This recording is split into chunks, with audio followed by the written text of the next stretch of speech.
Okay, hello everyone. Thank you guys for being here today. So we are the Sailor Sea School leadership team, and we want to officially welcome you to day 2 of our summit for the 7 resident Orcas. We are excited for our 2 speakers today, but first we would like to introduce everyone to the 3 of us that are here today on the leadership team, and then we will get ready with our first speaker. So I am Taylor. I live on Sealitz and Cowlitz land, and then my greatest hope is for sustainability and a stable environment, not only in the Sailor Sea, but everywhere else. And Kaya? Hi, I'm Kaya. I'm on Spokane tribal land, and my greatest hope for the future is living with the earth in a sustainable and equitable way. And we also have Rachel. Hello, I'm Rachel Hankey. I live on Swinomish and Samish lands, and my greatest hope for the earth is to be fully eco-friendly. It is my honor to introduce Gracie Ermy. Gracie is a research engineer at Allen Institute for Artificial Intelligence, where she builds technology platforms to support wildlife research, including projects related to elephants, sharks, bottlenose dolphins, and killer whales. Gracie, thank you so much for being here today. You're welcome. Thank you for having me. Yes, I'm so excited to be here, and I'm going to share some slides and then I'll get started.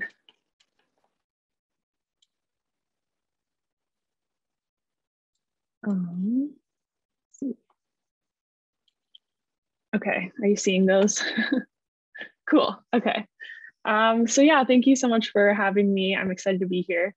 As you heard, I work at the Allen Institute for Artificial Intelligence, which is in Seattle. And my job, kind of all the projects I work on are related to combining computer science and artificial intelligence and applying that to different wildlife conservation challenges.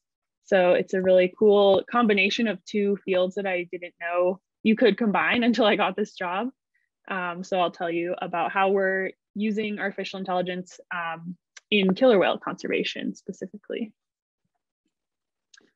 So just before I dive into my work stuff, a little bit about me. I grew up in Mount Vernon, Washington, and also spent a lot of time in Anacortes growing up. And then I went to Western and I got a bachelor's degree and a master's degree in computer science. And now I live in Seattle and I spend a lot of time knitting. I knit that sweater in the bottom right corner there, and also hiking and just getting outside. And it's just, I find that I was, relating to all the things you were saying in your intros. I feel really strongly about protecting the environment and making our planet a livable, place for many, many generations to come. So I'm really proud to get to work on the kind of projects I get to that are hopefully contributing to that kind of future. So kind of a little bit about generally kind of the projects that I get to work on. I work in the conservation technology space, and specifically a lot of our projects have to do with something called a wildlife survey, which is where scientists who are studying a species of animal, they go out and they take either images of that animal or they record video. We have a project that has to do with recording sound underwater of the animals, and no matter what kind of data you're collecting, the goal is to then analyze that data and get some important information about the animals themselves. So you might be trying to do like a census count to get an estimate of how many animals there are in that species. You might be interested in finding out where they spend their time and kind of what their movement patterns are. Or with our project related to the southern residents, we are using data, images, drone images specifically, to learn about the health of each individual in the population. So there's a lot of really cool, important information you can get from a wildlife survey. And one of the big challenges is that right now, a lot of this analysis work, after you collect all the images or all the video, is done really just manually. So people have to sit there and look through all the images that were collected or watch all the hours of video that was collected. And this is like usually in a given survey, you might collect thousands of hours of video or hundreds of thousands of images. So it's a very tedious process and a long process to get this important information. And that information that they're trying to get is important because they then can, you know, share it with policymakers, or just use it to better inform, you know, the ways that people are allowed to interact with, you know, the habitats where these animals are living. So so my team and I, where we come in is we're applying technology to this data analysis process to try to automatically do some of the most tedious parts of this, you know, looking through these images or watching all of this video, and to really save those scientists a lot of time that they can better use because they do a lot of really, really important stuff.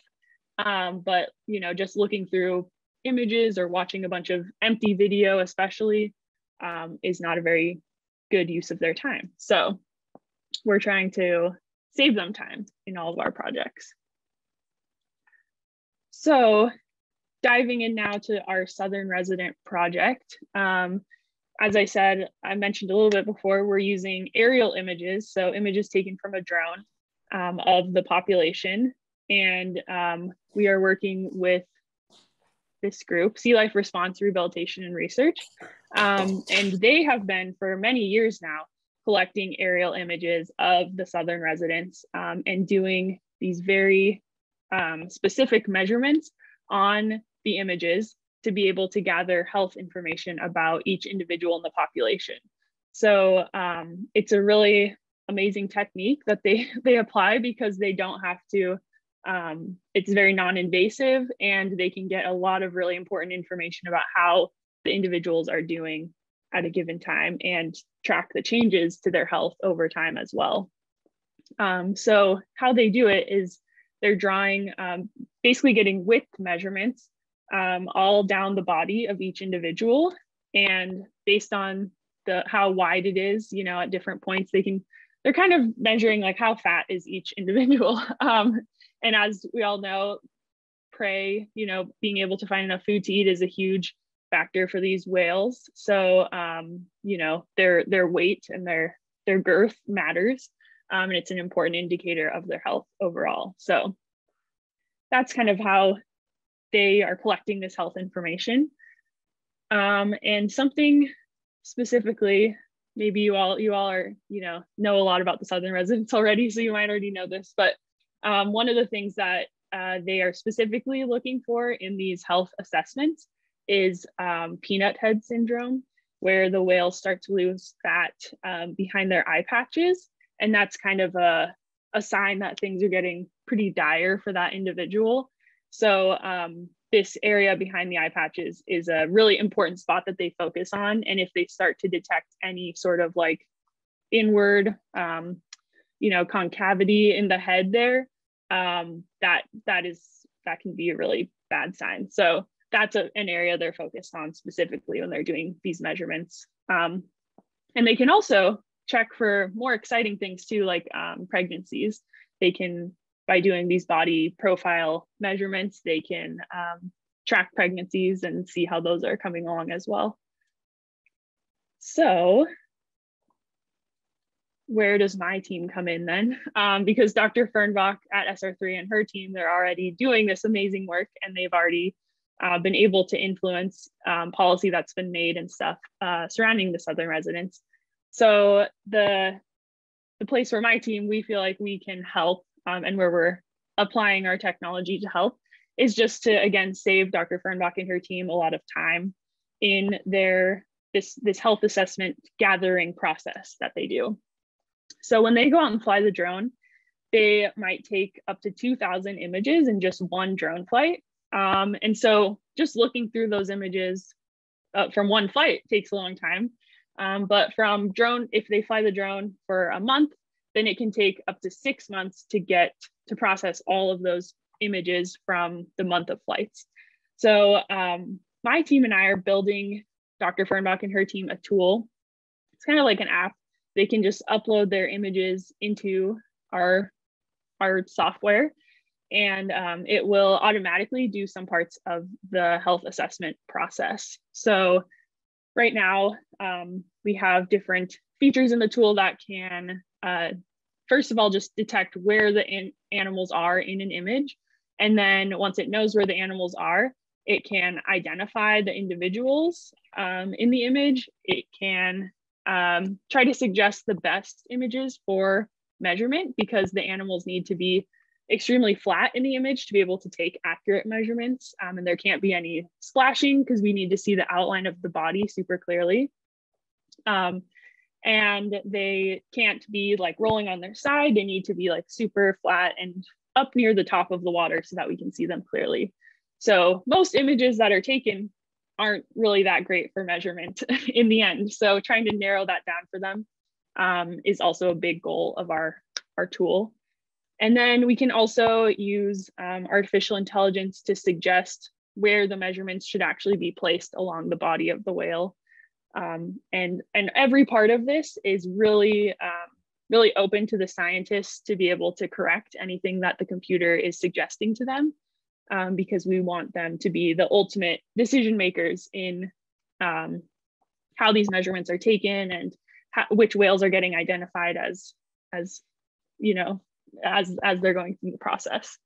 So the goal in the end is to go from 6 months down to hopefully 6 weeks of time that it takes them to process a month of drone images. So we're working towards this still, but we do have a prototype out that Dr. Fernbach is testing for us, her and her team, and we're still iterating and trying to make it as useful for her as we can.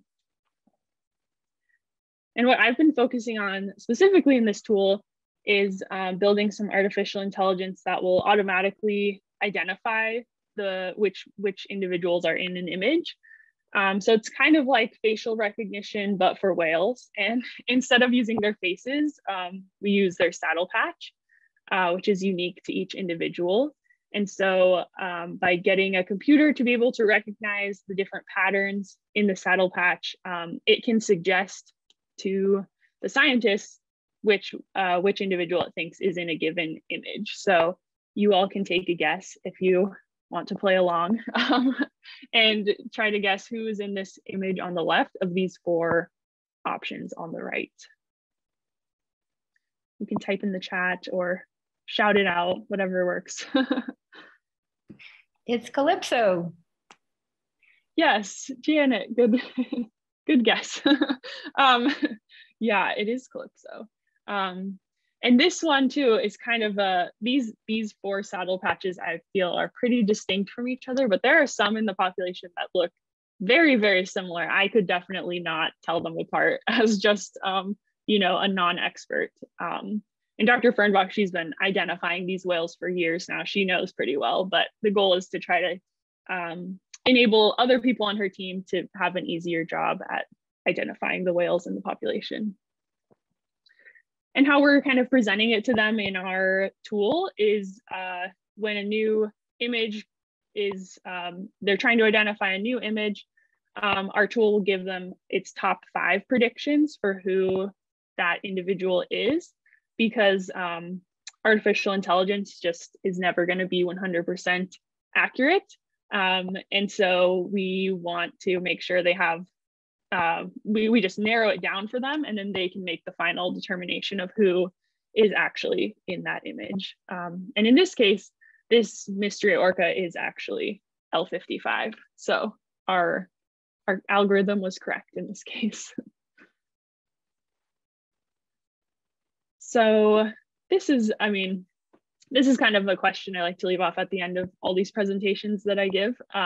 You all are already, you know, Southern residents, you're obviously very passionate about. So maybe you already know what problem you want to solve, but just, yeah, I'm really inspired to get to be here with you all today and to see the community coming together, because I think, you know, this population is so special, as we all know. And so yeah, just think about what problem do you want to solve? And that is kind of all I have for you.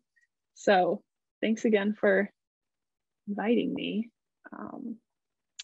I'll turn it over to you for questions if you have any.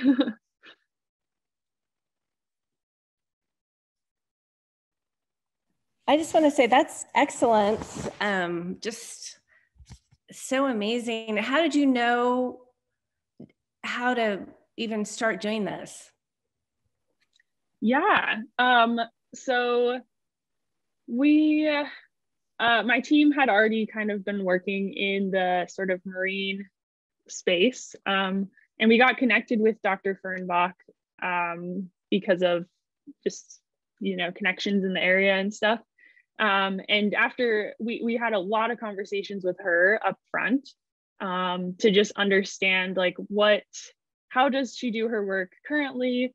What are like the biggest challenges that she faces and like the biggest pain points in her process? I work with a really amazing user experience designer. She's on my team. Her name's Jenna. She is her whole job is to figure out like how do we really use technology in a way that is going to be helpful to the people we're trying to build these things for.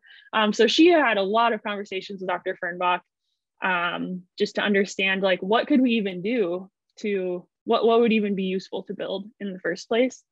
And so yeah, a lot of that user research was really important. And then yeah, we kind of as a team had a lot of discussions about like what can artificial intelligence really do in this case, like what's possible.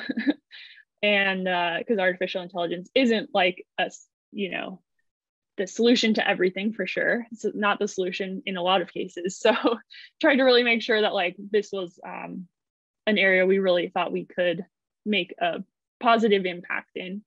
And then yeah, it's been a really like collaborative process throughout, talking to Dr. Fernbach all the way through, and now talking to other marine mammal researchers who study other species to see if we can like adjust the tool to be useful for them as well, because that'd be pretty awesome. So yeah, I don't know if that answered what you were asking exactly, but I just didn't know, like, where do you even begin to know how to help? It sounds like you had to seek it out a little bit. Yeah, and then what would be super cool is that you replicate this across other species, but that takes a lot of manpower on your end. So yeah. But that is definitely our goal. And we are, I mean, even SR3, who the partner we're already working with, they study a bunch of other species. So really having like data, having those images available to us is a huge challenge, because to build artificial intelligence, you need to have a lot of data. So SR3 is a great partner in that sense. They've already been collecting these images for years, and already gone through and like they've done the measurements for previous years. And we really need that, that's called labeled data, when you have like the answer that you or like kind of a bunch of data that the task has already been done that you want the artificial intelligence to be able to learn to do. So SR3 is an awesome partner for us in that sense as well, because it will hopefully be pretty straightforward to like apply this to other species using all of the data they already have. So that's definitely our goal. At what altitude are these images taken with the drone? Yeah, I believe it's about 100 meters up. I can never remember that number exactly, but I think it's about 100 meters. And SR3 has a... I assume you see no behavior changes at that altitude. Oh, like, yeah, as a result of like hearing the drone or something. Yeah, that's 100% something they're thinking about on the SR3 side. And they're the ones who collect all the images. So they're definitely being very safe about it, making sure it's 100% non-invasive and not affecting the animals when they're flying the drone. Yeah.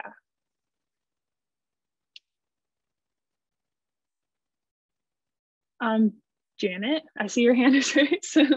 Thank you. I was wondering, since we had this natural experiment with the pandemic, sort of quieting things down for a while, if you had any interest in studying underwater noise from shipping. Yeah. Because I think it's a huge impact on the behavior and the foraging and the nurturing of the pods. Yes. Yes, absolutely. We are super interested in that. Right now as a team, we're kind of figuring out what our next sort of direction will be. And underwater noise is one of the options that we're strongly pushing for. So I'm really hoping we get to do more in that space, because it's like, so it feels so understudied in a lot of senses. You know, we don't exactly know what the impacts are. We just know that they're negative. So yeah, so I'm really hoping that's where we get to also explore next.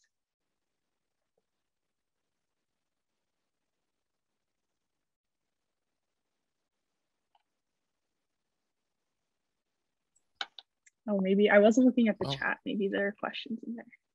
Well, I'll speak up. This is Craig. Hi, Gracie. What a sweet job for a computer science person. Yeah, that's nice. And I'm going to assume that most of us don't understand artificial intelligence that much yet. And only thing I understand, or I think I understand at this point, is that you essentially have to train them by you're giving them a whole lot of examples with labels. Yes, that's right. No, that's right. That's wrong. That kind of thing. That's exactly, yeah. Yeah. And so I'm just kind of wondering, well, it's kind of, you already asked it or answered it. It was like, where can you go from here? But I think it's an exercise, at least for me, to try and think of, okay, well, where does machine learning like that fit with, say, like the noise? I mean, would you just collect noise from, and even, when you're looking at the health of the whales, is that just like a volume and position measurement, or does that need AI for that as well? I don't know. I'm just trying to wrap my head around a little bit better about the application of AI for the kind of things we're interested in. Yeah, great question. You're totally, on the right track. You're like, it seems like you definitely understand, how AI kind of works. And with the underwater noise, kind of what we're envisioning, it's harder to get those labels for underwater noise, because if we just have a long recording collected underwater, we might hear things at different times, and some things are like we've collected whale songs before, so we know what those sound like, so we can label those. But sometimes there's things in there that you're like, we have no idea what that was, or like, and there's no way to really verify, like we don't have any visual cues to match with, like, there's sort of some potential in, like, if we could connect like satellite imagery with the sound somehow, we could say, oh, there was a ship in that area at this time, so we kind of know what ship that was or something. So we're kind of thinking about that, like, how could we combine other data sources with the underwater sound to get more information? But kind of what we would hope to do is to just kind of even be able to quantify, like, how much of the underwater sound is created by humans versus naturally occurring, because that's a question that we've been talking to scientists in that area already, and that's kind of a question that they haven't even been able to answer yet, because there's just so much data and it takes so long to listen to a recording and understand it and analyze it. So machine learning and artificial intelligence can help us there by just kind of narrowing in on, like, where are the points in this recording that interesting things happen that are kind of outside of the norm, and can the machine learning take a first guess at trying to classify what that thing was that it heard. So kind of finding those interesting spots is like, flagging I think things. That's a big strength. Flagging things for people to look at and just ruling out, okay, this is just kind of like ambient all the time stuff or something. Totally. You're aware that there's I don't know where it is on the internet, but you can, there's just like with airplanes and their transponders that you can do flight tracker. There's also one that does all the commercial ships, or all the ships in the world. That, right? Yes, so, I do. AIS, okay. I see Janet put in there. We have a project at AI2 where I work, called Skylight, which is all about using AIS and satellite imagery to track ships and try to detect illegal fishing activity that's happening. So they use a ton of AIS for that project, and that would totally be another data source for this type of application too. Yeah, that'd be awesome. Is someone, I mean, are you already using it, or is somebody using the AI for, you know, individual whale voice recognition, or maybe, you know, the speech kind of stuff where, you know, okay, well, this is a response to prey, this is a response to traffic, this is an alarm response, that kind of stuff? Yeah, that we're doing a sort of similar thing with bottlenose dolphins in this population in Florida, because we know that bottlenose dolphins do make like individually unique whistles called signature whistles. So because we know that about bottlenose dolphins, we're trying to apply machine learning to automatically be able to recognize the different signature whistles. But it's not, as far as I know, and according to like the scientists that we've talked to, we don't know for sure that individual orcas also make something like a signature whistle that would be unique to each individual. So I know there are people who are interested in like I've heard people talking about that maybe the pods have different like dialects, but that are like different between the different pods. So I've heard people talking about maybe using AI for that kind of thing. And there might be more in that area since I've last investigated that. But I know that's an area of interest. And definitely, yeah, like you said, there's people definitely looking at like, what do the different call types mean? And can we recognize those? Yeah. If you have an area of interest, you can deploy and seed the area with passage sonobuoys. Yeah, absolutely. And there's that's kind of another exciting thing about the underwater noise area is there are a lot of you know buoys out there already that are collecting sound recordings, and so there should be a lot of data out there for us to play with. Yeah, and then potentially deploy our own if we needed to.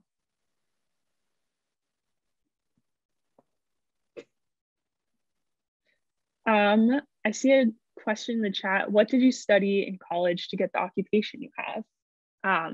So I studied computer science, and before I got to college, I didn't even know what computer science was.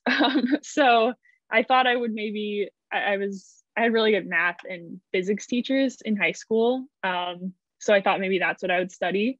And then because of those interests, was encouraged to take a coding class as a freshman in college. And that changed my whole trajectory. So I became really interested in computer science because I had great professors who taught me to kind of think about all the ways you can apply computer science. And I wasn't necessarily thinking about like a wildlife conservation application, but they pointed out how coding is really just this tool that you can apply to any area that you're interested in, and having all of those options for different jobs I could have in the future and different areas I could work in was really appealing to me. So I got my bachelor's degree in computer science and then also my master's, and then found this really cool job. So it really worked out. And I would, if anyone has interest in coding, or even if you don't know if you have interest in coding, I definitely say to try it out. Just it's such a useful skill, no matter what your actual career ends up being in the future. So Gracie, I've always had a question. I'm a retired fish biologist from the Snake River Dams on the salmon, and we used your technology to identify species, passing, hot water, stuff we tried to do. But the question with the orca is, we don't have any good real correlative data of the whales and the fish at the same time. So on the drone, is it, you think it's possible to put like green LiDAR on there and get fish around it? And you could actually use AI to track the whales once they're in the sea. And then at the same time, as you take a picture of the condition, see what the fish are around them. There's been attempts with hydroacoustics that just came out from Canada. That's really a weak, bad study.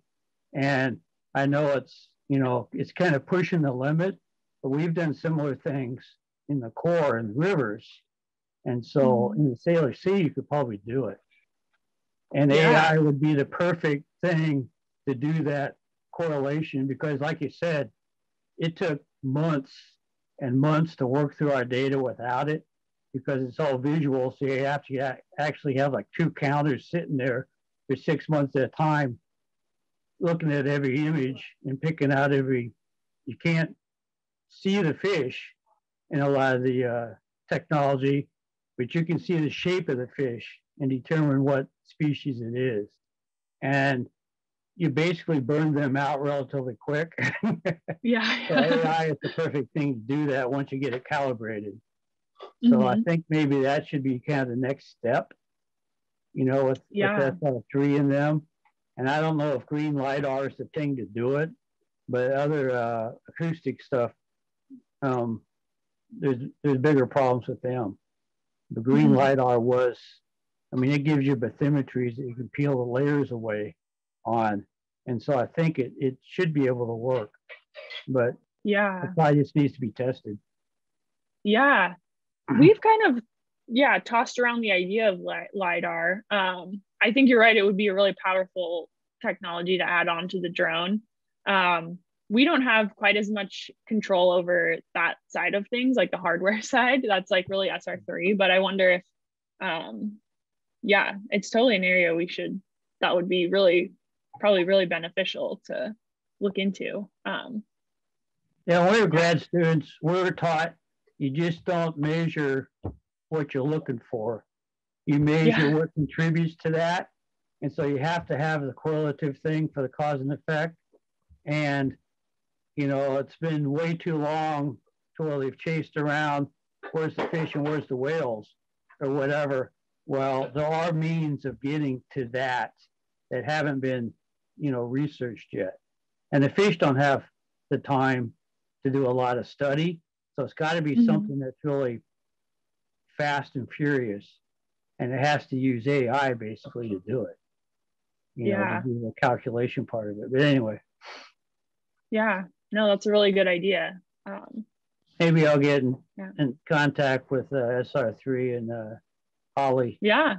See if that's feasible. But yeah, I think it's a great idea.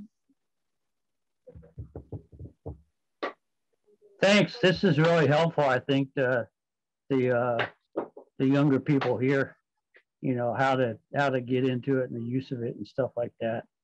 Because the technology is really what you have to have these days to get these studies done. Yeah.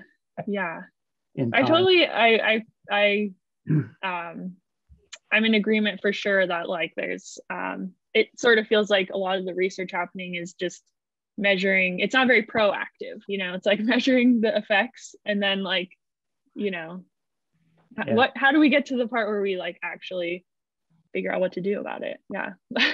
It's getting the money spent but not really getting the answer you need, in the time you need it.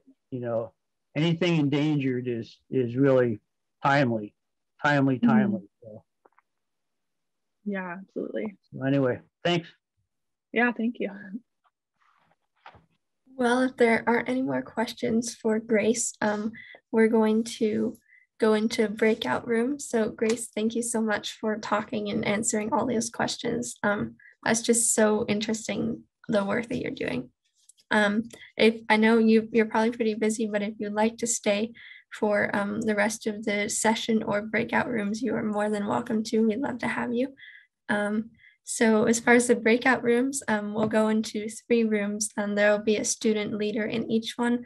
Just pose some questions, have some discussions about Grace's work. And I think it'll be really interesting. So we'll be going into breakout rooms very shortly.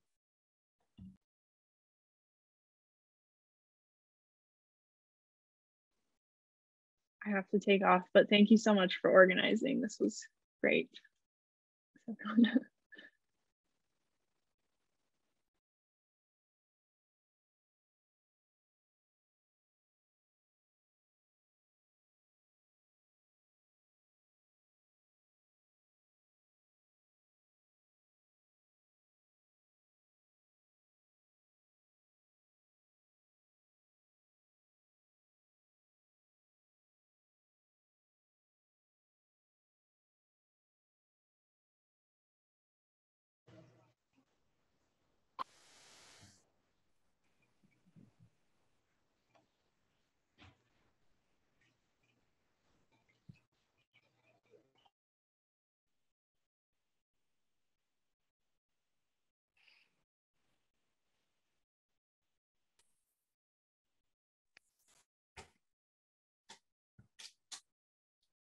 as we start to get everybody back in here, we can have just a brief, larger group conversation.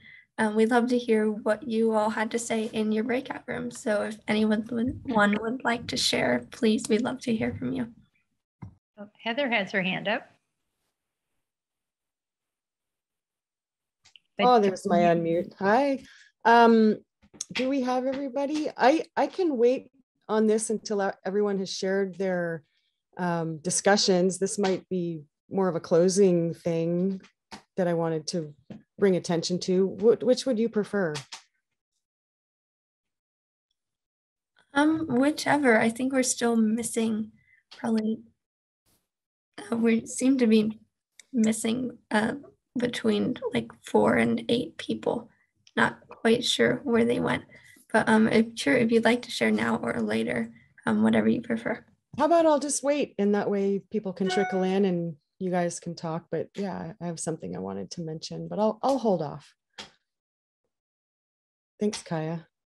Hopefully I won't run out of time. No, we'll make time. Absolutely. Okay, thanks. Chris, I need to meet you. I'm a fish pathologist. It's Craig.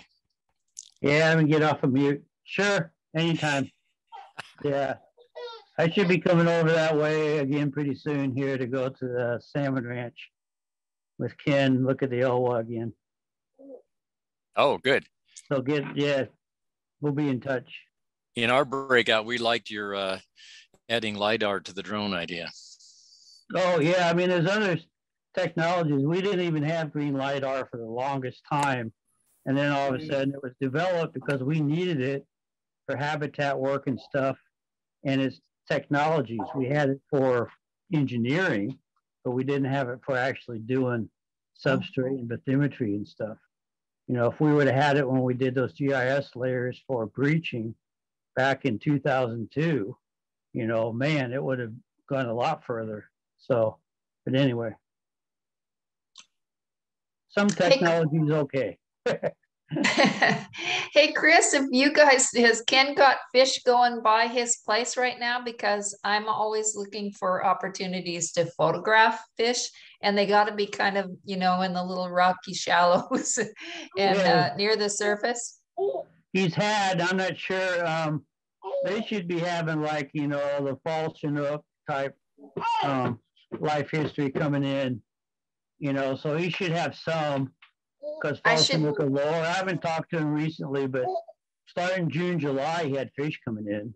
You know, tribe kind of keeps track. So I'll contact him and see if he can let me know when he's got, you know, fish coming through, because I'd love to come over and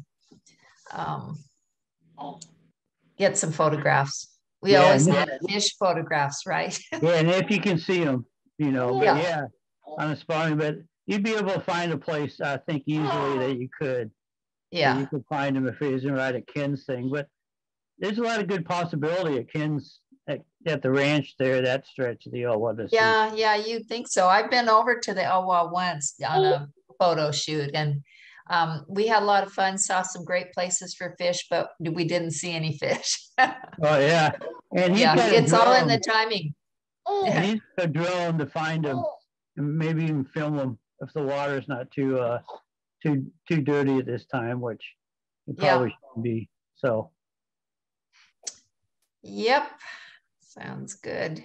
Okay, and then if anyone has any last closing remarks, after that we will go into a 5-minute intermission. So any closing remarks? I'll speak up then. We've got a few special people here today. Janet, it's nice to see you. Janet is with the Orcas Women's Coalition and Friends of San Juan's, and it's really great to see her staying current on the Southern Residents.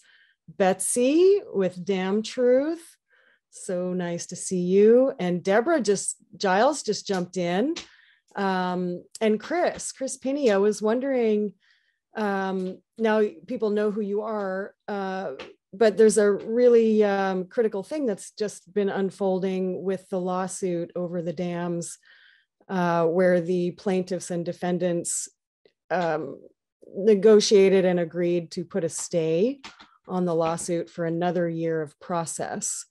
Whereas Jim Waddell, the retired Army Corps engineer, had submitted an amicus with very powerful declarations from Chris Pinney, Ken Balcom, Giles, Rod Sando, who used to be the executive director of the Columbia Basin Fish and Wildlife Authority. And all of those declarations are just going to sink if they're not seen by the court and seen by the public. And also that Jim Waddell also made an opposition to the stay, and that didn't really make it into the news yesterday. So I'm glad to see Chris here, and I thought maybe you could fill people in on the gravity of that, or just give an overview or what you think needs to happen.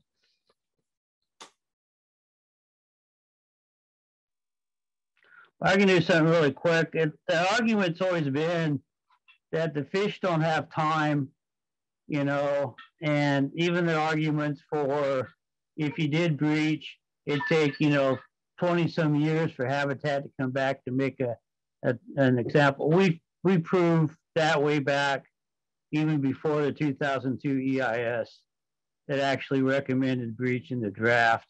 And so we're just making that known. Oh, we're on break or something?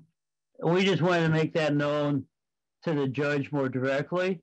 And then the defendants, basically the Corps, they just keep throwing more spill back.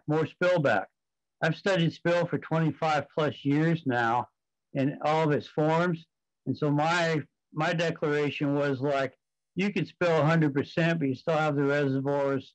Our information shows that you're not doing anything better for fish. Actually, the highest spill is actually detrimental in a way, because the dams, the Corps cannot hold those operations anyway.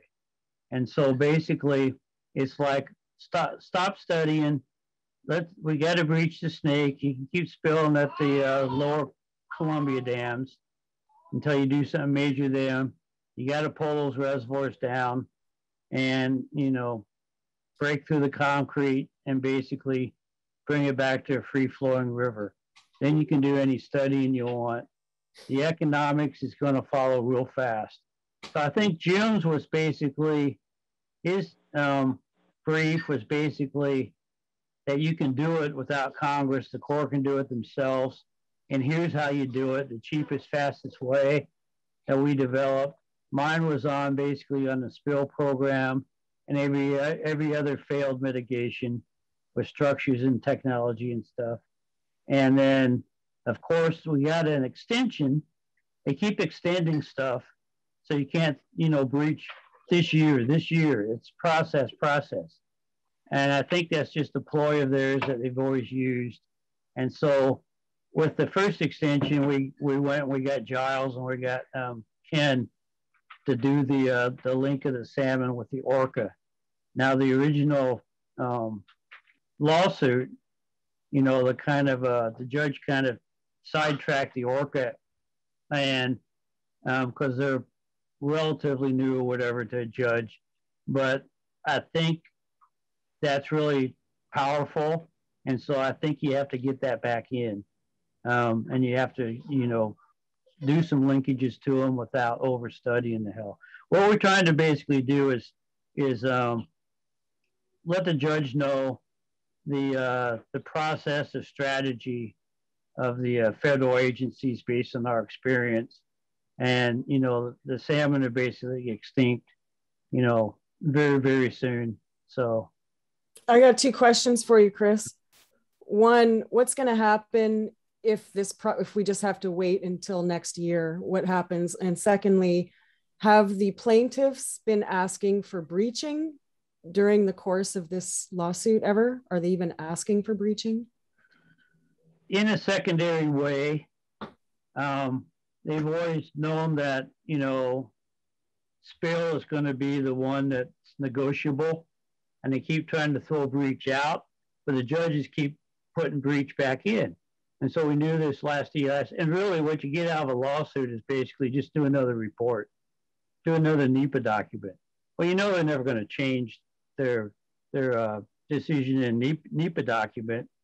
So we've been trying to get, you know, president, administration, and others to basically say, no, this is the real world, you know, and you don't need all this delay. You know, everybody knows this is what has to be done. And now we even got some congressmen and others doing it. And so this last time around, their declarations from like Dave Johnson, Nez Perce Tribe, who I went to school with, actually, they mention breach, but then in the conclusion, they basically say they support what Earth Justice and them have always said, that they want spill up to 125% gas. And, you know, but they don't say that's an interim until you get the breach actually accomplished. And so we're saying, no, we're not waiting any longer. And so, yeah, in a way, they're starting to get stronger and saying breach, but with a court, you have to directly come right out, because a judge tells them to reevaluate. He doesn't tell them they have to breach, but he can put the system, just like he did with Harvest in the Bolt decision, he can put it under the court order that they will do this. And that's how you can get breach in, or you can get the administration to. I think what this time around, what we've done is that we've got the attention of the administration finally. But now we've got to keep doing the fight that, you know, this is an emergency action. If they call climate change emergency action, this is more so an emergency action. It was an emergency action 20 years ago when we recommended breach internally in the court, the district level, that was in charge of the dams. And so, yeah, I think they're getting stronger, but this is a reminder. Jim's amicus is kind of a shot in the pants for them. And because those lead plaintiff lawyers would never really consult us, talk to us. And then all of a sudden, after Jim's went in, you know, they didn't even call Jim, which legally they had to, that they were doing this settlement for a stay and this interim action. Okay, so when Jim's went in the same day, they came out and said they're going to have a stay. Those lawyers actually called Jim finally and said, well, okay, how are we going to do it? We can't convince you, whatever. So it's just, you know, a kick. It's what it is that now you have people stepping up for the salmon, not for the system, this system or that system or whatever. They're stepping up for the salmon. We're not really on, you know, we're more so on the plaintiff side, but time's up. You know, you have to have some immediate action.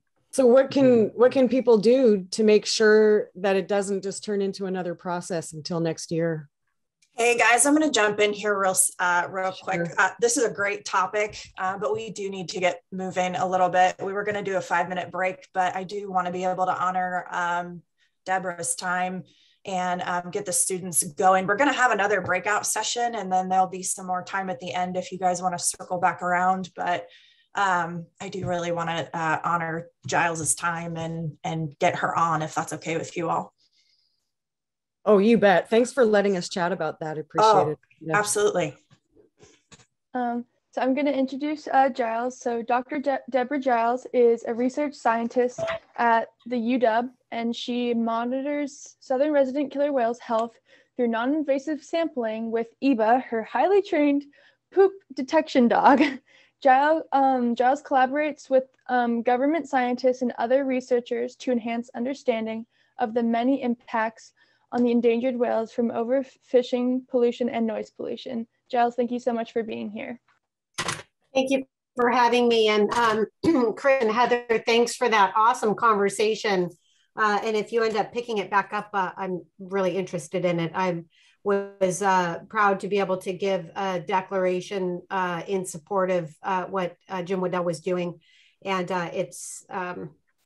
yeah, these things are frustrating. I will say that it is, to me, at least when I first started getting involved with this issue with the Snake River dams back in 2014,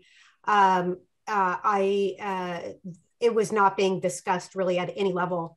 And so I really feel like that we do have movement. At least there's so many people dedicating their lives to this issue, and getting young people involved in it is wonderful. And Chris, thank you so much for your efforts over the years in getting this issue out to the public. And gosh, Betsy, and you have been amazing in this effort as well. So thank you everybody for keeping that issue going. So I'll give I'm noticing that there's actually a number of new names here. So I'm very happy to at least see your names, if not your faces. And thank you guys, Amy and Amanda, for having me here to present. I'll go through my PowerPoint pretty quickly, and we can have questions at the end. And then I do have a little video. It'll be just the second time I've shown it to people. It's brand new. It's not out in this country yet, technically, although you can see it on YouTube. And it's a new program that is narrated by David Attenborough, which I'm absolutely thrilled. You young people don't know that name probably, but he is just an amazing gentleman that's been doing documentaries about the environment for more than 60 years. And so to have him having rated it and hear my name come out of his mouth and Eva's name come out of his mouth is pretty much a dream come true. And so it's about just a little bit less than a 5-minute video I'll show at the end. So I'll share my screen here and go through a PowerPoint I have.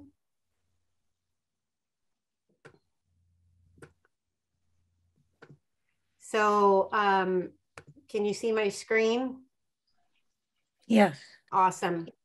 Okay, so here's I love this picture. It was taken by a gentleman named Bryce that came out with us a couple of years ago. And it's fun to see this life jacket. I know it's crazy, but that very, very red life jacket is now orange. It's been out in the sun so much. And so it's a good reminder for me to put on sunblock, and a good reminder, hopefully, for you folks, always wear sunblock if you can when you're outside, because the sun definitely does fade color, and so it's impacting our skin as well. Anyway, I don't know, that was a weird little aside. PSA for the day, public service announcement. So I'm with the Center for Conservation Biology at the University of Washington, and this program has been by Dr. Wasser as the PI on this project since it started in 2007. And I'm absolutely thrilled to tell you that I'm going to be taking over this program. My nonprofit Wild Orca will be assuming responsibility for this program and continue this work. And I'm very excited about that because I'll be able to concentrate on ways to expand it into different regions, like down into South Sound, Seattle area, farther out west in the Strait of Juan de Fuca, and farther north up past the Fraser River, to be able to collect samples on these southern residents where they are. So just very quickly, just 73 individuals in the wild now, not including Tokate, who is in Miami and hopefully maybe soon to be returned to her home waters. This is a community of fish-eating killer whales. They only eat fish, and actually I need to modify that. They eat some squid too, which is something that I've personally recently found out from a colleague at NOAA, that the southern residents have been documented eating not a huge amount, but some squid. The community as a whole, or the one single clan, has 3 pods in it: J pod, K pod, and L pod. And amongst each other, they share a language. And then within their individual pods, they have unique calls that just members of those different pods use. So the range for southern residents was declared, their summer core critical habitat was declared by the federal government way back in 2006, just the year after they were listed. And it took all the way 14 years later for them to be, for their outer coast critical habitat to be designated. So that just is designated in August of this year. And it actually, this map shows it going down just to Monterey. It actually goes down just a little bit farther south to Point Sur. And this is really good because this means that any sort of activities that require a federal permit that occur in these coastal waters will have an additional review in order to see whether or not activities impact the whale's ability to recover. And so theoretically, one would think that impacts to the Columbia River and its tributaries might fall in that, but that remains to be seen. This is an amazing population of animals. They're really unique in some of their behaviors. For example, kelping. Other killer whales in the world do swim through kelp and sometimes will be seen with it draped across their bodies, but the southern residents really seem to engage in an activity that looks like it's more directed. They will go out of their way to get into a kelp bed, like this picture of this young animal up here. We documented this animal back in 2009, and he spent about 45 minutes just rolling around in that kelp bed. I've seen mothers leave their calves to go off and forage with other group members.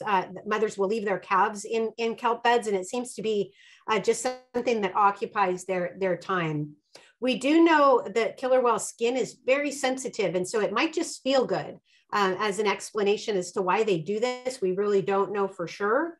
They don't have different sorts of, say, barnacles or lice, sea lice, or even things like diatoms that other whales do. These killer whales in this part of the world do not have that. So it's not probably in an effort to knock those sorts of things off, but I just think it feels good. And so it's just a fun thing to be able to see these whales doing. Again, I mentioned these whales mostly eat fish, and they preferentially eat Chinook salmon, the largest of the 5 species of salmon that occur throughout these whales' range. And unfortunately, many of the runs of salmon that these whales co-evolved with are also on the endangered species list. This picture up here at the top is, I think, to me, it's one of my favorite pictures. It's both heartbreaking and just beautiful. It's taken from a drone, and it shows at the time our oldest female in the population, J2, otherwise known as Granny. And you can see, if you squint here where my cursor is, a fish that she spent a good amount of time herding towards her great-grandson, J45. And this is heartbreaking because J45's mom had died earlier in that year. And actually, it turns out that this is one of the last pictures of J2 that was taken. And while she herself was probably no doubt hungry, she was trying to show and teach her great-grandson how to forage for and catch fish. And so this picture just really captures the strong bonds that these whales have for one another. These whales are the only population of killer whales on the endangered species list. And as I mentioned, so are many different runs of the prey that they co-evolved with from California to Southeast Alaska. When they were listed on the endangered species list, the main identified threats on listing them, among others, but the main ones were lack of Chinook salmon, both the quality and the quantity of prey, vessel effects, so the physical presence of vessels of all kinds, as well as the noise that they make. This picture in the middle was taken by a gentleman named Alan Niles, and it's a picture of J27 swimming across the path of this ship coming into the Strait of, actually up Haro Strait, from Asia, bound for a port in Vancouver. And just the sheer volume and mass of that boat really dwarfs this large male whale. So these ships are in the environment, and what I say to people when I'm talking to them about the noise that these ships make. If we can see one of these ships on the horizon, it's loud enough to potentially mask the whale's ability to echolocate and find their food. And again, these ships are becoming more and more frequent in and out of the waters here where the southern residents call their summer home. And then the whales, the third identified threat was the whales' exposure to toxicants. So toxicants are man-made, human-made chemicals, as opposed to toxins, which are chemicals that are made by plants or animals. So when people talk about toxins in the marine realm, most of the time they should be saying the word toxicants, because again, those are human-made chemicals. So human-made chemicals making their way mostly out of the terrestrial realm and into the marine realm and in and around and up through the food web and into the blubber of the killer whales.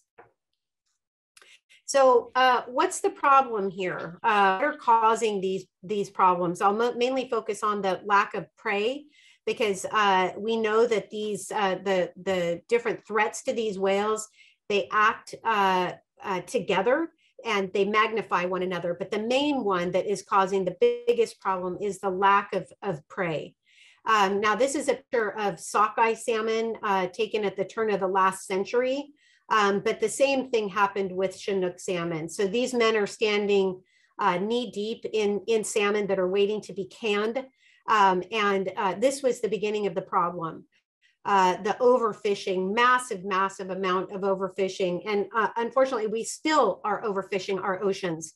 But now there are just so many other things that are leading to the lack of quality and quantity prey. These are amazing pictures to me. I always show them whenever I'm giving a talk, because it really shows us how it is we can have this massive apex predator like a killer whale that only eats fish. These pictures explain that. These pictures are showing fish that are over 50. Actually, all of these fish here are over 60 pounds. The ones on the right are over 100 pounds. We don't see these fish anymore. And no doubt these fish that are shown in this black and white photo on the right were no doubt bound for the Snake River. And that's why it's so important to recover the Snake River, to remove those dams so that we can get these large salmon whose genetics are still out there. We need to unblock the river so that these fish can find their spawning grounds more easily, and the exiting molt are not facing so many challenges that they do because of the dams. The average size Chinook salmon in Washington state is actually 12.5 pounds. They say between 10 and 15 pounds. So 12.5 pounds is the average size for Chinook salmon in Washington now. So for a killer whale that requires anywhere from 350 to 450 pounds on average, pounds of food per day per whale, for these whales to have to forage on 12.5 or even 15 pounds Chinook salmon tells you how many hours they have to spend foraging for fish. And these fish are not just, because they're smaller in size, they're less in quality. So they're not as lipid rich as a bigger salmon would be.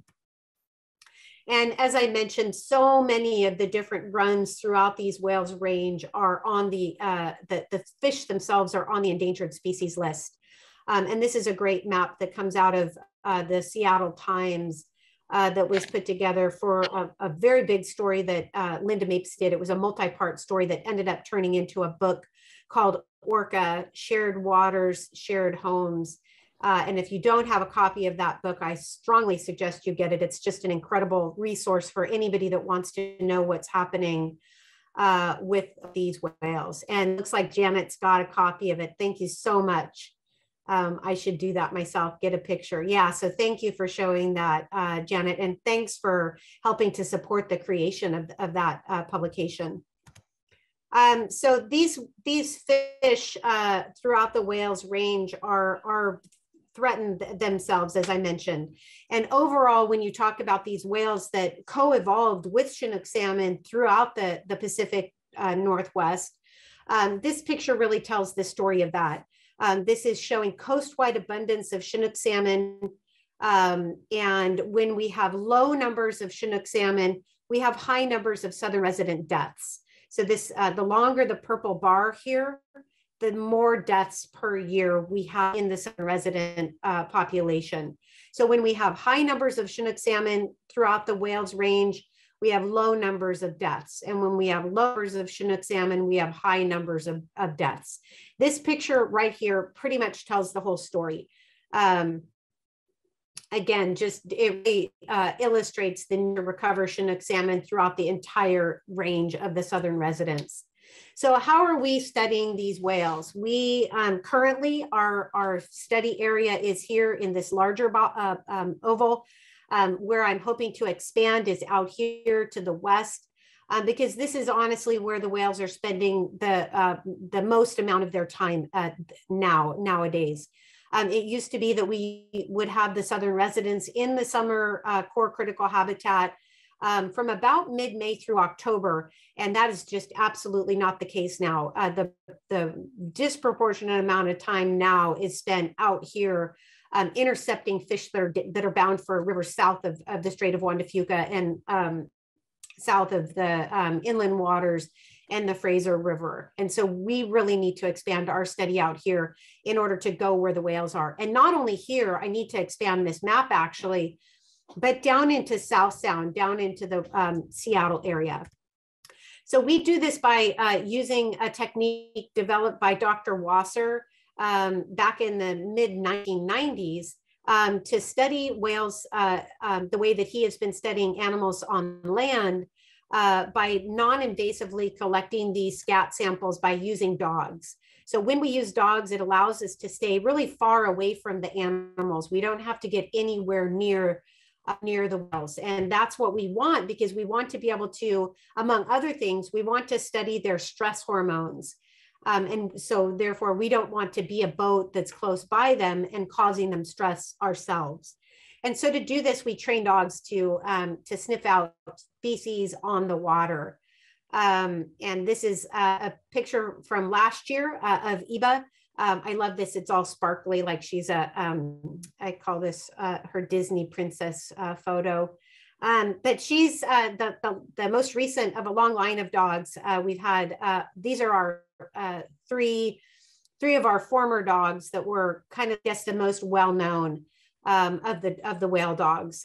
We have tried to train a couple of other ones that just didn't work out because they got seasick or they were bored and didn't really like the work. But these four here represent the dogs that have helped us find over 750 fecal samples from these whales on the water.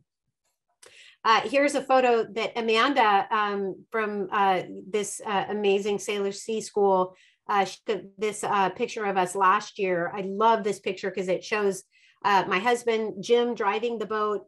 And this is right when Iba found a sample, and Amy and Amanda with the students from Sailor Sea School were right there with us when we collected that sample. So I just love this photo. And then this is another photo of this year. And this is actually our last year with this boat. I've been on this boat for over 3,500 hours collecting samples of these whales. And we've just pulled this boat for the last time. And so we're going to be seeking out our new boat, our next boat, which will be a boat that can get us farther faster.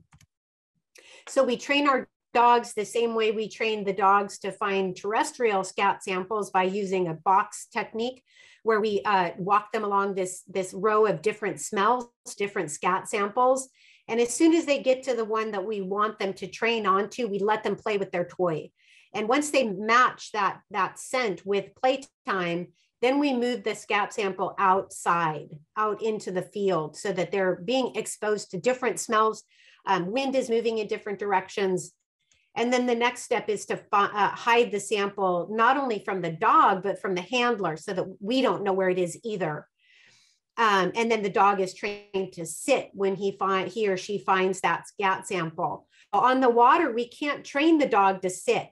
We actually have to keep the dog working, because the scat sample is moving, because the water is moving. So I've described it as it's trying to find a needle in a haystack, but the haystack is moving and so is the needle.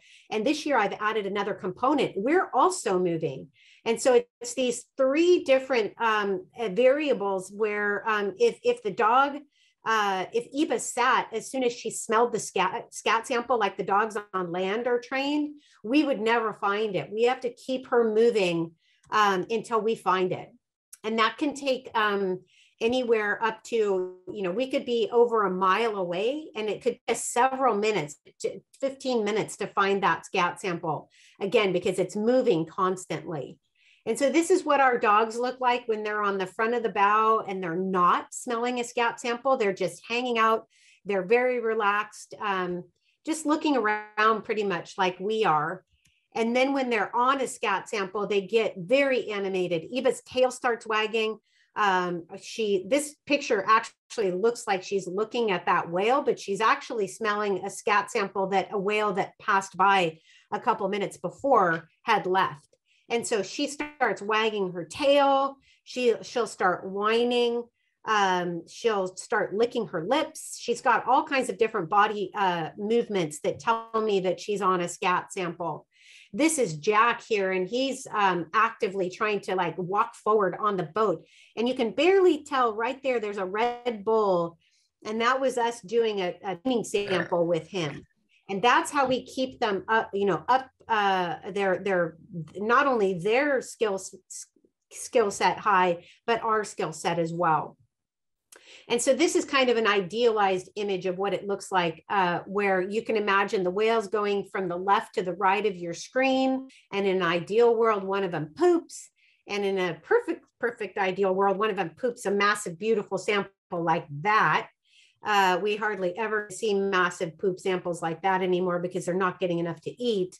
But the more fish they're eating and the fatter the fish is, the fattier, lipid rich the fish is, the more the scat sample floats and stays together like a big splatter of pancake batter. Oh, wow, I just made a rhyme. I'll have to remember that one. A big splatter of pancake batter. Because that's what it's kind of like. It's in a perfect world, it's just this big, massive plate size or pancake size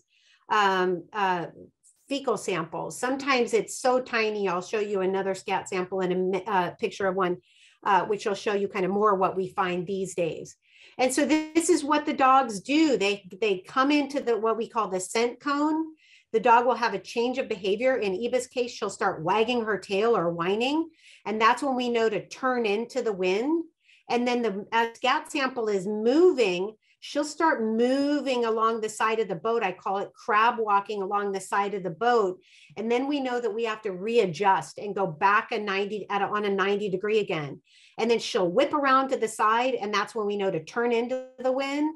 And again, she'll start losing it. And then it's just this zigzag back and forth. Again, this can take we can be up to a mile away from a scat sample. And yet she'll still smell it. And she'll still jockey us back and forth in this zigzag manner until we find it. And this is, this picture here is a different angle of the one that I just showed you right there, the same day. And sometimes see this beautiful, these hangy down bits, that really, I can tell you without even analyzing the lipid content of this scat sample, that's a very fatty rich sample. Nowadays, we're lucky if we find this much, just a teeny tiny amount, or even worse, it's there in the water, but it's so watery and diffuse. We can smell it sometimes. Eva can certainly smell it. She's going crazy on the boat, but it's so small or so watery and diffuse that we can't find anything to collect, which is very sad. Not only for Eva, because she doesn't get to play, but because we can't collect anything and analyze that sample. So I have a little picture, a little video of what it looks like, what Eva's working for. So this is what she works for. I'll just turn up the volume. Get it, Eva, get it. Good job.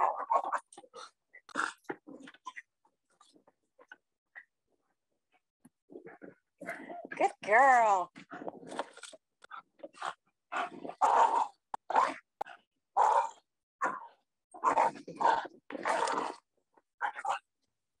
So that is what she works for, and she will keep working for hours on end just in order to hopefully get to play with her toy. So these are some of the things that we can tell from scat. We can say, obviously, we know what species it is because we've just been, collecting near them, whether it's a humpback or a killer whale or a gray whale or something. We can tell who it is that pooped out the sample for us. We compare the DNA of the scat sample to a known catalog of DNA for each whale. If it's a female, we can tell if she's pregnant, and not only if she's pregnant, but how pregnant. We can tell what their nutritional status is. So are they getting enough to eat? What kind of toxicants they have in their system and what kind of levels that is. We're also looking at things like parasites and fungus, and our current grad student, Will Sano, is looking at microbiome, gut microbiome. So just a tremendous amount of things that we can learn from just one scat sample. Our things so far are showing that 69% of the females that we've gotten scat samples from who were pregnant are losing, 69% are losing their fetuses. Their babies are not being born alive. We're also showing that there's a high levels of different toxicants circulating in these systems. That's telling us that they're not getting enough to eat. So we're having an indication of their health status just by the amount of toxicants that are in their system, because the less amount that they're eating, when they're not getting enough to eat, they're metabolizing their fat stores, which releases the toxicants that are stored in their fat. And so all of these things work together to ultimately cause early death and disease in these whales. And so I've been recently ending with this picture. This is a picture showing another very, very clear example of how tightly bonded these whales are to one another. This is actually, people often think this is a mom and calf picture. This is actually an image of two brothers, J27, who actually was that male whale that was in front of that tanker. So J27, his name is Blackberry, and his little brother, J39, whose name is Mako. And this was a couple of years after their mom, J11, Blossom, died. And it just shows you how tight they are as a family unit. They're just what looks to be like hugging, hanging out really close to each other, and being in tactile touch with, in touch with one another. And a researcher named Alexandra Morton, who's very well known now for her amazing work with tribes in Canada to push back against fish farms in Canadian waters. Her early career was actually spent studying killer whales, first in captivity. And then when she realized how incredibly intelligent they are, she went to study non-resident fish-eating killer whales up at the top of Vancouver Island. And she said about a year and a half ago, she said that it's very important, just another reason and why it's so important to be focusing on the recovery of the endangered fish-eating southern resident killer whales is because if we let these whales go extinct, it will be the first time where every single member is known, every single member of a population that goes extinct. It would be the first time that every member is known. They have a name and we know their family histories. And that's just a really powerful statement for me, and just reminds me, and I hope it reminds you of just how important it is to recover this population of animals. So I want to give a shout out to our amazing volunteers. This is a picture of just a few of them. Heather here, who's on the call, thank you so much for your amazing photography that you've offered to us. In fact, some of the images in my PowerPoint were of yours. And so we couldn't do this work without our amazing volunteers. And then also our funders. We're currently working on a grant from the Rose Foundation, and we've been funded in the past by the Paul G. Allen Family Foundation, as well as some of these other funders down below. And moving forward, as we're taking this program out from underneath the university and into the nonprofit Wild Orca, we're very much going to be needing the support of folks that care about the work that we're doing, not only to help us purchase a new vessel that gets us to where the whales are, but to be able to expand the research, to be asking other questions. And one of the things that we really, really want to do is be analyzing our scat samples more quickly. Every quarter, we're going to be analyzing our scat samples instead of stockpiling these samples over the course of many years, as we've had to do in the past with our limited funding through the university. So I'll keep you posted on that. Stay tuned. If you're not following Wild Orca, please do. And now I would very much like to just take another minute, if we've got time, to show you this video. So this is, we were very, very happy to be included in a new program. It's called the Earth Shot Prize.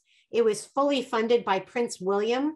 And the whole idea behind this very, very amazing thing that he's doing for the next several years, highlighting research projects around the world that are doing what they can to help us understand what's happening with the natural world and offer solutions to help turn back the clock here.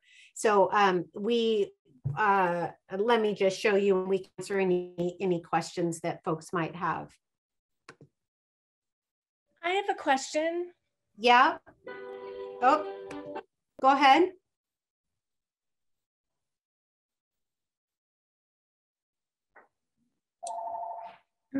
Sandy, you're muted. Okay, I don't have a background in any of this, so sorry for how basic the question will be, but from watching this for a while, until the dams come down, why can't we just feed them? I mean, wouldn't it, I know you're not supposed to feed wildlife, but wouldn't that be better than they're going extinct? I don't know how we would do that, actually. There are some folks, the Lummi tribe is trying to raise some hatchery salmon to bolster the amount of fish that these whales have access to. The Canadian federal government has significantly limited the amount of fishing that's allowed to occur in Canadian waters. In fact, I think there's a fishing ban right now. And the Canadian government is doing a really amazing thing where they're buying back some of the fishing licenses in order to limit the amount of fishing that occurs in Canadian waters. I would love to see us doing that same thing here. But I don't know how you would actually, unless you took these whales into captivity and put them in a net pen, I don't know how, besides trying to increase some hatchery runs that do not, I'm very concerned about a full-scale increase in hatchery production that's not done thoughtfully. Several of the tribes are doing very successful hatchery production where it does not compete with wild salmon runs. But besides taking these whales and cordoning them off and feeding them in that way, which I would be vehemently opposed to, I don't know how you would actually feed them. Do you have any thoughts on that? What that would look like? No, I have no background in any of this. I'm just someone that likes so I'm not coming from any knowledge base at all. I just wondering. So besides increasing the hatchery production and decreasing the harvest, obviously taking the dams down, addressing those issues, I think that's what's happening. It's too slow. All of these issues need to be ramped up timing wise, but yeah. So thank you so much, Sandy, for your question. Let me play this video really quickly, and then we can have some more Q&A. Thank you. So can I answer any other questions? I would just volunteer an observation that Corky saw in the Bahamas. You can spin the wheel and win a delicious meal with an... I'm sorry. Could you repeat that? Yes, I was going to share an observation that Corky Olson made on the trip in the Bahamas with bottlenose dolphins. They would come around the boat and they would decorate themselves with seaweed. And so I think neat. Yeah, and so I think what's going on with the kelp is it probably feels interesting and good, but I think it's just play. I mean, these are very intelligent animals. They're going to do the same sort of thing that we do in the way of play and so forth. The other thing I would mention to you as a retired veterinarian, you want to be very careful to look at the pinna, the white pinna, particularly for squamous cell carcinoma. That much sun out there, it's a danger. And the skin is very thin over the cartilage of the ear. And so you're going to have a lot more actinic radiation that could be a problem. Are you talking about for us or for Eba? Eba. Well, you too. Yeah. Watch your ears. Yeah, we all, it's funny you should bring that up because that's, I always point out to our volunteers and our interns, be sure to get your ears. So we put sunblock on Eba. Absolutely. Okay. Good. Thank you. Thank you. Thank you. Awesome. And then I just had a question. I know over the summer there was a scat sample collected from the T46 bees. So I was wondering what differences you saw between the Biggs killer whale scat and the southern resident scat.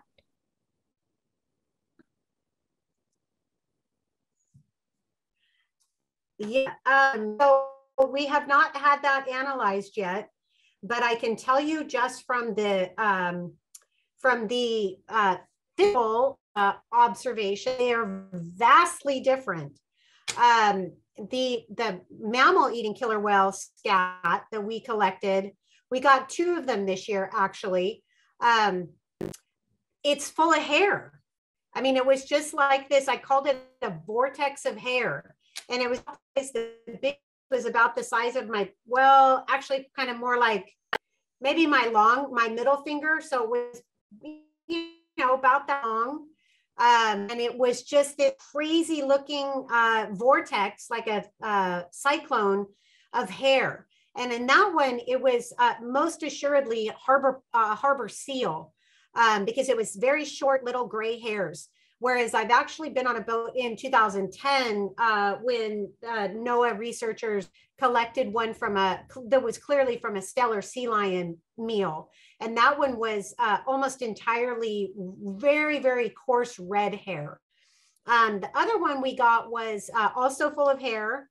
But it was more, I would say, there was not any sort of form to it. The stellar sea lion was very compact. It looked like a hairball that your cat would huck up, or like an owl pellet. If you've ever seen an owl pellet, it was kind of like that, very compact, 90+% hair and a little bit of goop holding it together. The seal one was, again, shaped like your finger or a pencil. And that also was mostly hair with some goop. And then the other one, which had hair particles in it, was more like the southern residents, where it was more gelatinous. But yeah, as far as what it tells, we don't know. But my guess is that it will tell us that there's not a lot of toxicants in there, because those whales are fat, super fat whales. They look like sausages. They've got fat bulges where our fish-eating killer whales have indentations. These guys are fat, like bulbous fatty heads. And so my guess is that we will not find a lot of toxicants in that scat sample, and that we won't see a lot of stress hormones. But again, we're just going to have to see. We only have 2 so far, so we really have to increase our sample size to be able to say 2. But that's our goal forward with moving the program to wild orca, being able to keep the boat on the water year round, and be able to actually have funding to go out with the mammal-eating killer whales. To date, we don't have funding for that. We've done that opportunistically, kind of coming and going if we're on scene with the fish-eating killer whales elsewhere, and we come across the population of the mammal eaters elsewhere, because they don't tend to occupy the same water at the same time very much. they actively avoid each other? Great question. Hey, Dr. Childs, I'd just like to ask, how do you even go about training dogs to be detection dogs? Like, that seems like it'd be a difficult process, but such an interesting result and amazing. Yeah, so dogs are amazing. Almost all dogs, except ones that are totally inbred, that have massive sinus problems because of the inbreeding. Most dogs have incredible sense of smell. Now, that being said, not all dogs make good scent detection dogs.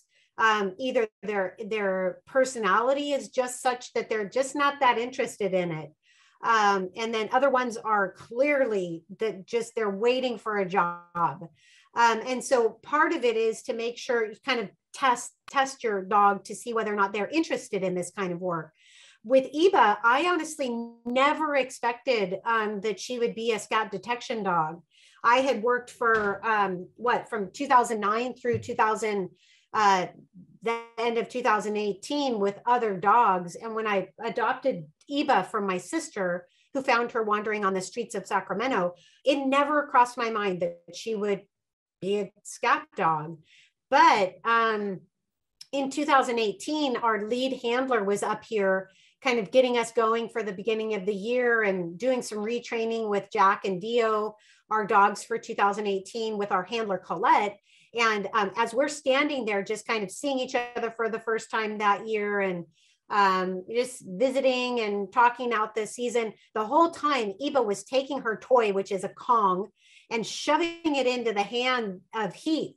Like he was just standing there, and the whole time she's just like, take this, take this, take this. And finally he looked down and he looked at me and he's like, have you ever thought about training her to be a scent dog? And I was like, nope, never occurred to me. And he's like, do you want me to test her? And I said, yeah, for sure. And so he took her Kong, which was attached to a rope, and he rubbed it in his armpits and in his hair and just kind of all over his body to stink it up. And he just chucked it without, just right into waist high grass. And without, like, before I even knew it, just Eva was often looking in this waist high grass. And he's like, yep, she could be trained. Yep. And so it's that sort of like, you have to see your dog react that much, that quickly, both to the, like, if I hold up her toy, which her favorite toy now is just a rope. If I hold up her toy, I could have the best food on the planet, a piece of, something that she loves. I could have that food in one hand and her rope in her rope in my other hand. She would never look at the food. She would just be concentrated on the toy to play with that. And those are the sorts of things that you want to look for, to see whether or not your dog is interested in having this as a pastime or as a job. And if they do, then you just start out, like I showed in the video, with a piece of that scent that you want to train them onto. In our case, in my freezer right now, I've got all kinds of old whale scat samples. And so, you just have that scat sample and you pair it with the toy. So initially you let them smell it and then you let them play. Like literally, like here's the scat and here's your toy. And then you start making it harder and harder for them to find it. So yeah, one of the things that we've talked about just recently, as we move to move the scat program to Wild Orca, is during downtimes actually doing some like clinics to teach people how to train their dog to find scat, or it doesn't have to be scat, but just as a fun thing for the community to come and do these little clinics. So I'll keep you posted if we end up doing that. Deborah, I would remind you, it's again play, and that's very important psychologically as well. These dogs can detect parts per million. That's how accurate they are. Yeah. The way that it's been described to me is, number one, a trained dog can sniff out a teaspoon of sugar that's diluted in 2 Olympic-sized swimming pools. That's how accurate they are. You know, we've got dogs here on the island that are trained to sniff out Parkinson's disease, people who have Parkinson's disease. Another way of thinking about it, you know, we humans tend to be very focused, like visually keen animals. You know, we have evolved to look for pattern and differences in pattern, things like that. So it was described to me by a trainer that the equivalent for a dog, the dog's ability to smell would be equivalent to us being able to stand on the Space Needle and see a building in New York. That's kind of give you an idea of, pardon? That might be a little bit of an exaggeration, but these dogs are incredible. We had in our practice the Seattle canine dogs, and we lost a dog on a scent. He was on top of a building and he just walked right off the edge because he wasn't paying any attention except what was right in front of his nose. Oh, well, yeah, generally, yeah, it's that's a very, very sad story, but it illustrates how focused they are. You know, and it's yeah, they're amazing. Like I said in the video, it really is like borrowing a superpower from an animal.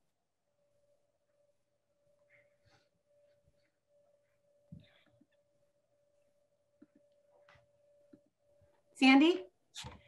Yeah, so I do a lot of activism around climate change, and I find it's a dual-edged sword. Like, I want to do the mental, emotional side of your work, and it's really hard sometimes, and people say stuff to me that really, they haven't, you know, people can say stuff, and I'm like trying so hard, and that can really hurt. And then the flip side is, so that is hard. But the flip side is I get to be with really interesting, smart people that care about making things better. And so it's intense emotionally. And so I do meditation now, which I've never done before. And I'm getting a lot out of that. Warren J. Sofer has good stuff. And just about being positive and going back and just doing the right thing to make the world a better place, and maybe blocking out people that are helpful. So anyways, I think you're on the front lines there. And so how do you do that?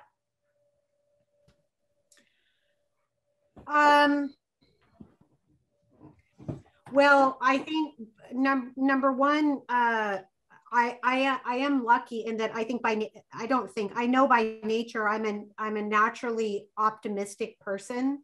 Mm-hmm. And so I think that helps me, that I tend to see the slivers of hope, and I seek them out, trying to find ways to stay positive. And a lot of that has to do with my community. I have, you know, I count myself among the thousands and thousands and thousands of people in this region and worldwide who care deeply about the recovery of this population of whales and the salmon that they rely on, and the ecosystems that we all rely on. And so having that community of people is vital for my mental health. Not ever feeling in this by myself, because I'm not. And I know I'm not. And if I feel down, you know, I'll call Heather and I'll say, hey, I need a walk, let's go. Or I'll call another friend and just say, you know, let's go out, or let's go sit on the west side of San and just look at the water, right. Things like that. During COVID, it was very hard because we didn't know what was going to happen. Research was, we didn't know if, because we were shut down for an amount of time. And thank goodness my husband, Jim, was able to, and the gentleman who he was working with gave Jim the time to come with me, because I couldn't have anybody else on board because of COVID restrictions. And so, you know, being able to have the work not end with, you know, those sorts of things, to know that we have this unique opportunity to be able to take data non-invasively on an incredibly important population of animals, I take that responsibility very seriously. And so that's part of it. Like, I have a job to do. And not only am I doing the science, the other thing that I lean very heavily on is my education, the way that I was educated, the lens through which I was educated is through the lens of conservation biology. And as a conservation biologist, we recognize that that we are studying species in crisis, and that gives me a great strength to know that I'm not just doing science for science sake. I'm not just doing science that I stick on a shelf and I hope that somebody else finds it. As a conservation biologist, I take the tenets of conservation biology very seriously, stating that I have to put my science in the hands of the public and policymakers. You know, Chris and I are two people that just gave declarations in support, you know, professional expert testimony in support of some litigation in support of the removal of the Snake River dams. I have colleagues that chastise me for that, quite honestly. I've been told to my face and behind my back that I don't have any right, and I'm actually jeopardizing my credibility as a scientist when I do these things. But I couldn't not do it. Right. I couldn't not give testimony if I'm asked, and even if I'm not asked, quite honestly. I spend a huge amount of my time actively seeking out calls with our elected officials' offices. I did 15 calls last quarter, Zoom calls with elected officials' offices, making sure that they know the most available science. Yeah. And I gain strength in that. And it gives me an opportunity to know that I'm doing everything that I can. And then these sorts of things, being able to talk with people, educate people, connect with young people, and I teach at the Friday Harbor Labs in the springtime. All of these things help me stay positive and focused. That being said, again, when I do get down and feel sad, I'll reach out to my community and ask for that support. Yeah, a lot of the climate scientists, I remember like 10 years were talking about that. Aren't we supposed to stay in the science lane? And all of them like, forget it. We're going to get out and lobby and, you know, advocate. And yeah, they've like switched over to what like you're saying. Yeah. Yeah, well, great, good. Well, I love people like you. So thank you so much. Hi, I'm here with Kaya, Dr. Giles. I had a question on the salmon eating poop versus the mammal eating transient poop. You said that there was less, you thought there would be less toxicants. Is that just because they're metabolizing so strongly their fat stores? Because I would think that the transients would have a higher level of toxicity eating, you know, one level up on the food chain. Yeah, great question. And thanks for that clarification. They are more the whales themselves have a higher toxicant load. The mammal eating killer whales are honestly the most toxic animal on the planet because they're eating so high up on the food chain. That being said, the toxicants that we are able to study so far, I shouldn't say be able to, but the toxicants that we have studied thus far are known as lipophilic toxins. They're fat-loving toxicants. So they are naturally seeking out fat stores. So as long as the whales are getting enough to eat, no matter how toxic their meal was, those toxicants are getting locked up in the blubber. Now, with a mammal-eating killer whale, they have so much to eat. They've got not only a wide variety of things that they eat, but all of those species are very, very abundant. And so they don't go through the periods of, what I say is the southern resident fish-eating killer whales are going through periods of famine and deeper famine. And so they're almost constantly, no doubt, circulating some amount of the toxicants that were formerly locked up in their fat stores. So the more they're eating, the fatter their fecal sample and the less toxicants we see. When the whale's nutritional status is low, we see higher levels of circulating toxicants. Thank you. That makes sense. Thank you for the question. Yeah, that's great. I'm wondering if we could make more inroads with the public caring about the situation with the killer whales. If we were to make a connection that these whales are essentially in a prison, like in Auschwitz or Bergen-Belsen. They're starving to death because of the lack of food supply, and dying, having miscarriages and natal death because of the toxicants offloading in the mother's milk. Well, they are at our mercy for sure. I mean, I think that's one of the things that really, when I do get down, it's when I recognize that, when I let myself kind of go there. When we think about these whales and what's happened to them, what is currently happening to them, and especially when we think about it in the time frame in which these whales evolved. So we know, this is kind of a fun factoid. The mammal-eating killer whales that occur in these waters are so genetically diverse, and they have been genetically separate from any other population of killer whales on the planet, that the genetics are showing that these whales have not had a common ancestor in 700,000 years. That's a huge amount of time. That's more than 3 times longer than we expected. Interestingly, we know, yet they could still, if in captivity, we know, because they did this, if they bred, they never would do that. They don't breed in the wild to, between populations. But if they did breed, if they did mate, a mammal eater and a fish eater, they would have a viable offspring. That offspring would be born, and that offspring would be able to go on to have offspring of its own. That's the kind of the definition of viability.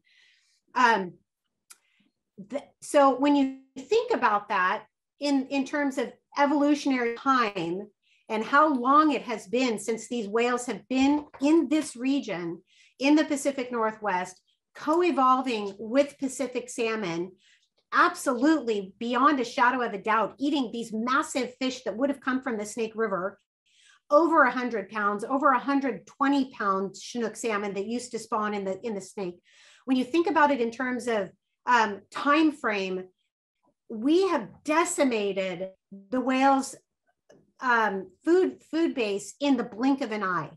In 150 years or less, we have absolutely decimated their prey base.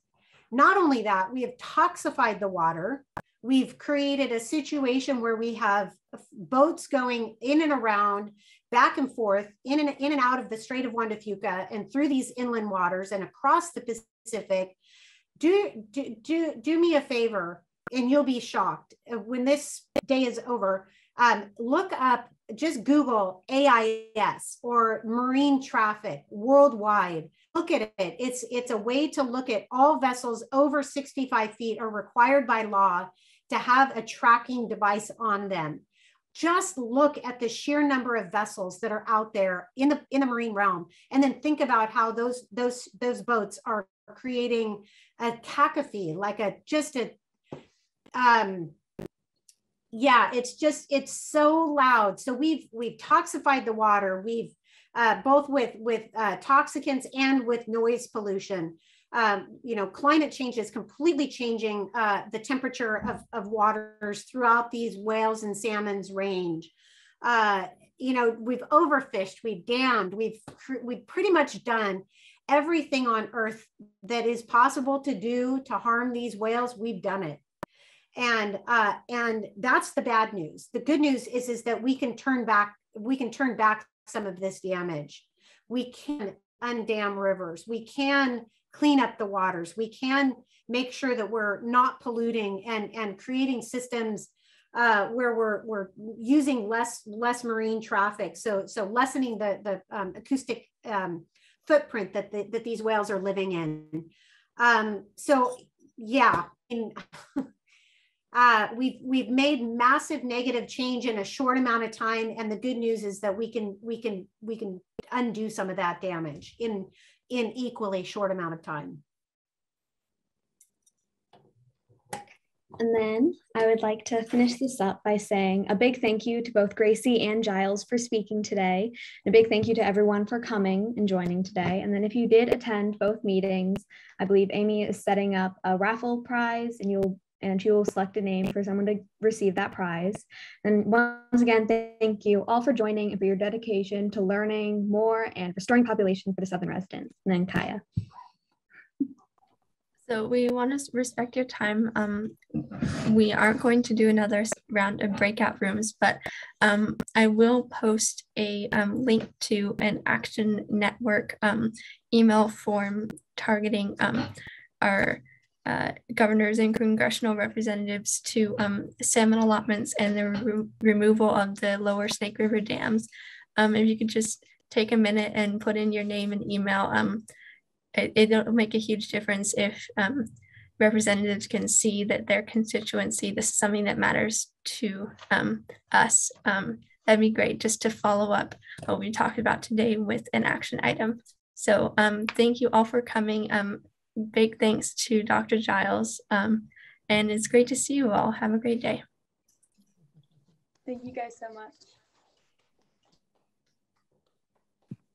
Good job, you guys. Yeah, terrific job. Thank Really you, amazing. everyone.